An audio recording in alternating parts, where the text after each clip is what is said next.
Hey, welcome back, everybody. I'm going to do another army showcase today.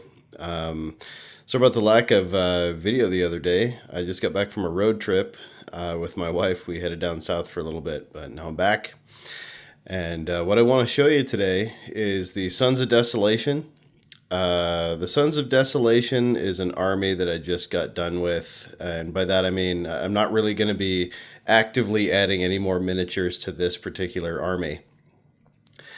They've appeared in one or two videos, I think, and they are an Iron Warriors warband that is dedicated to Nurgle. As to how that happened, I'm not really sure. I'm sort of keeping their lore a little bit loose, but they're a fun combination of miniatures. You might notice that the paint job is different on some of these. Like it's on some it's a little bit brighter, and some it's a little bit more drab. And that is because this army was done over quite a long time. And my method for doing the rust effects and the corrosion on the brass has changed quite a bit during that time. So I'll just go over some of the major pieces here. First, I'm going to get to this is the Chaos Lord, this fellow here in Terminator armor. I'm getting the impression that this is he formed sort of an agreement with a great unclean one during a moment of duress, and as a result, he's also kind of like the high priest, if you want to call it that, of Nurgle. Something else you may have noticed about the army is that there's not a whole ton of mutation going on. There is some because a lot of these were Death Guard miniatures that I were sort of converting into more standard looking, kind of like Mark III dudes. But there's not as much mutation as there is kind of like rust and corrosion. And the guys inside the armor are a lot more, like I said, I think before, they're a lot more zombie like than kind of like, big sacks of disease. They're more like mummies that are kind of encased in the armor. Now some look more human than zombie, but they're still kind of nasty looking. Um, my method for doing the rust changed quite a bit, as I mentioned. Where like I started just kind of doing a base coat of sort of a dark rust, and then I would sponge on Ironbreaker. I think I used Ironbreaker for a lot of the metal that shows through, and a lot of these newer miniatures show that a lot more, where you can see kind of the shine. And I found that it looks very, very rust like when you do that. It looks realistic enough for me. And then I'll bring up kind of an older model to show you the difference here. It's like this is one of the first batch of the Sons of Desolation that I did a long time ago, and they're a lot heavier on the rust. I think I went over this guy a little while ago with kind of a light dry brush or a kind of a sponge of Ironbreaker, but you can see that rust is a lot heavier. The kind of the corrosion, that kind of bluish effect, is a lot more prevalent in these older models. Now, ooh, I'm trying to decide if I'm going to keep them that way or if I want to repaint them. But let's see, enough about that. These guys' strategy is that, like most Iron Warriors warbands, these guys are siege masters. They like to prioritize very large guns, and they like to point them at fortifications and large targets and just kind of pound them into oblivion.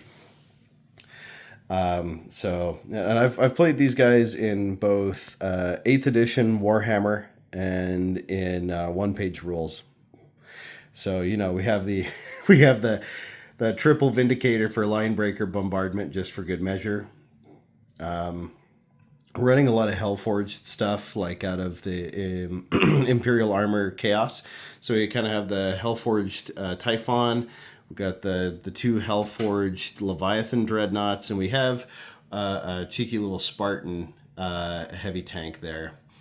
Way back there at the back, we have our great unclean one. This guy's actually 3D printed. I can't remember where the sculpt comes from, but he's really, really nice.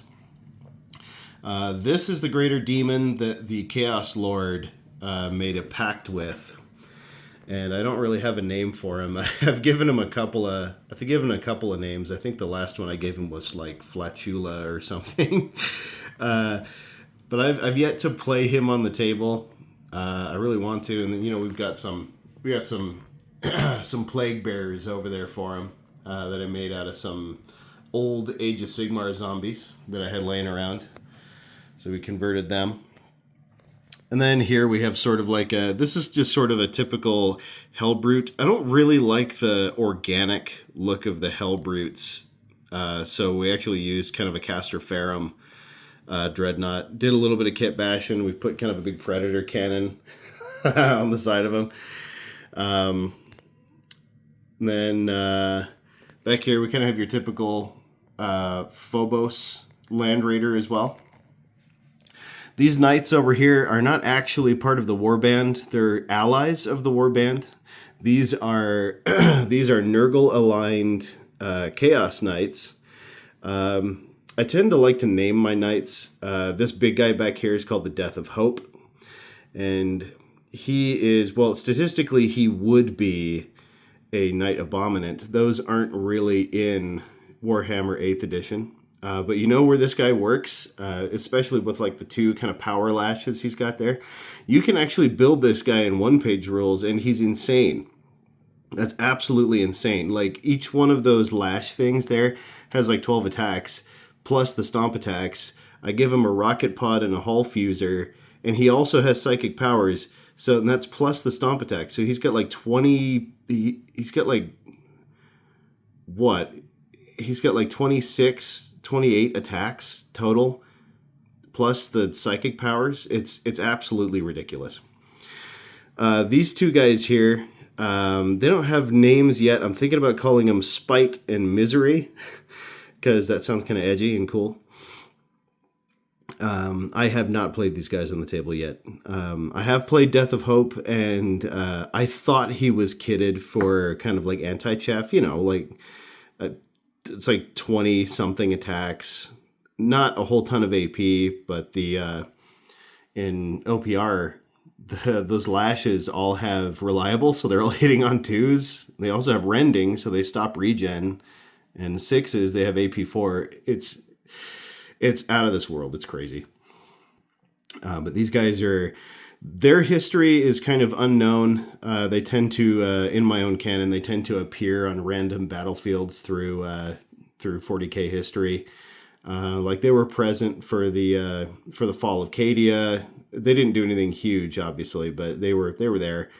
Right now, they're actually stomping through. They're actually stomping alongside the Death Guard as they're messing around with the Tau, I think, last I checked on official canon. I don't pay a whole ton of attention to that these days. But, they do things. They're sort of like they're big mechanical zombies. Like you never see as you can see, all these are chained shut. You don't ever see the pilots. So whatever became of them is unknown. But it's probably kind of nasty in there. Okay. So I really like Terminators. I tried to theme these kind of Iron Warriors looking. Of course, we got we got these what are they called? Blight Lord Terminators at the back. Those are the first ones I got. Then I kind of repurposed some of these Cataphractes, and I put some Chaosy spikes on them. And where's the commander guy? Here he is. I always make the sergeant the pointy man, because I always figure he's bossing everybody around. But I think the most interesting addition to the Terminators are actually these Siege Lord guys. So, we officially wanted to tie them into the Iron Warriors, so we have some 3D printed Siege Lord Terminators. I thought the commander should be the only one with the missile pod on the back. Siege Lord Terminators, I think, are my absolute favorite subtype, just because they got the really cool kind of like metal plates. And I like the kind of the Iron Warrior's skull face. They're just so cool looking. Under these other commanders over here, these were actually the last two models that I had painted for the entire army. We have like one sorcerer. Iron Warriors aren't too big on sorcerers, but I figured we should have one. He's got little Nurgle demons. I have no clue what the heck those things are. I guess they're like familiars. They're not Nurglings, so they're whatever you want to pretend they are. This guy's got a little Nurgling on him, and he's carrying a Zangor head from the Håkon. The Sons of Desolation sometimes fight the Håkon, sometimes they get along with the Håkon. It's it's kind of all over the place. It depends on if there's any loyalist scum around. Because if there are loyalist scum, then let's bury the hatchet for about 12 seconds and shoot at some Corpse Emperor worshipping weird people. So yeah, that's the Sons of Desolation. I should probably have more warp smiths with the amount of machinery we're bringing along, but I think I'm done with these guys for a while. I'm kind of tired of painting straight rust. I think one of my favorite things I did, you might notice that these guys over here have kind of like a greenish sheen, and some of these guys don't. It's the same with a lot of the infantry. And that's because I started using, I can't remember what it's called. It's like a camo shade wash. I put it over I put it over kind of the main paint job, and it added kind of this distinct sort of greenish tinge over everything. And there's actually not a whole ton of green in the army itself. Like some of the cloth is green, but none of the armor is green. It's all kind of this rusty, corroded kind of look. So I thought, hey, this adds sort of this, it's a really interesting way to incorporate green without just screaming Nurgle. You know what I mean? And I'm thinking if I do repaint some of these older miniatures, I might do the same thing, just to tie them all together. But at the same time, the variety kind of makes it look really, really interesting. Like the heavier rust guys could represent, they've been around longer, or they have fallen further into corruption than the others. Whereas the ones that have, less rust and less mutation are more along the lines of your typical Iron Warriors. And then, these guys actually don't have that green sheen at all. Since they're not actually part of the Sons of Desolation, I wanted to sort of keep that to a minimum. So, like, I didn't do the trim at all. Like, that's just, it's just kind of homogeneous around the model. But we did kind of, instead of green cloth, like we did, for example, like on the cape on this guy. So anywhere where there's like a belt cloth or like a loin cloth hanging down, like you can kind of see it on the leader here. Anytime there's like a cloth like that, that's always green, or like his hood. We don't have any of that here. So like the kind of these banners here, they're all kind of tan, and they have sort of that triple skull icon. The thing that ties them together is sort of these birds that, it's kind of hard to see, but they have sort of this greenish look on them. So the triple skull icon and the greenish birds, that's really what ties them to Nurgle, besides their overall nasty rustiness. But they don't have that same green tinge or the green cloth as these guys. So it kind of sets them apart. So that's the Sons of Desolation. These guys are a really fun project. Their lore is kind of all over the place because I can't really decide what happened to them. But, in the end, like, what does it matter? They're not going to tell you. The Imperium has, like, maybe a paragraph devoted to these guys in a locker 7,000 stories underground, overseen by, like, one dude who's drunk on Amasac half the time. So it's not like anybody knows what actually happened to these dudes. They're Iron Warriors. They're Nurgle aligned. Anyway, I hope you guys enjoyed having a look at these guys. We're going to have probably a skirmish video very soon featuring some of the models I haven't used yet. So that's going to be exciting for me and hopefully for you. Thanks for watching. We'll see you next time.